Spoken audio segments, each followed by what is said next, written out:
Là, l'objectif, c'est effectivement de cibler soit un jeune seul, soit un adulte seul, soit une structure familiale entière, soit une fratrie, soit des camarades, donc d'offrir ce défi. Et le livret, il a été distribué à 4500 exemplaires, avec dedans des conseils sur comment mieux vivre avec moins d'écran. Il n'est pas question du tout de diaboliser les écrans, hein, mais de trouver de nouvelles habitudes de vie en équilibrant davantage les moments, les temps.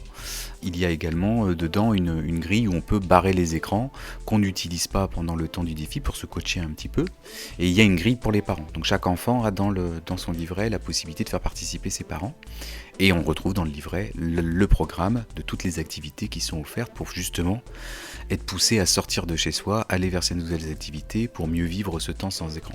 Et pourquoi c'est important de cibler aussi les parents ? Les parents sont souvent perdus face à cette surconsommation des écrans, et d'autant que l'écran aujourd'hui il s'installe aussi pédagogiquement, donc j'ai un devoir à faire, il faut que j'ouvre l'ordinateur ou que j'ai sur mon portable, etc. Bon, des fois les parents ils savent pas si c'est du lard ou du cochon, ça peut être compliqué à gérer, parce qu'on a aussi des parents qui se rendent compte que effectivement ils ont du mal à mettre des règles, à pouvoir être tout le temps en alerte sur là, tiens il est pas monté dans sa chambre avec le téléphone, il faut que je lui rappelle que, voilà, on n'y pense pas tout le temps, à tous les moments, ça demande tout le temps beaucoup de vigilance et ça peut être très fatigant et source de conflits. Et il ne faut pas oublier que sur le quartier, on est sur un quartier très populaire, avec des familles qui vivent dans des petits espaces le plus souvent. Ça peut être aussi une source facilitatrice de laisser chacun retourner devant ses écrans pour pouvoir souffler lorsqu'on rentre du boulot ou qu'on a des choses à organiser et que voilà. Donc c'est tout ça à la fois.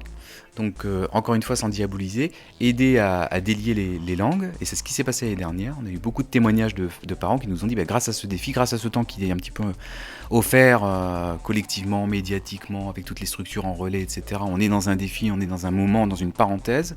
J'ai pu aborder cette question avec mes enfants. On a pu en discuter et donc on a pu y réfléchir collectivement, alors qu'avant je n'osais pas, c'était tout de suite source de conflit. Mais là, comme il y a du coaching dans les écoles, en classe, comme il y a du coaching dans les structures, comme il y a un temps, une parenthèse, on sent que nos jeunes, beaucoup de jeunes ont envie de jouer plus le jeu aussi. Donc la discussion elle est plus ouverte, elle est plus favorable là-dessus.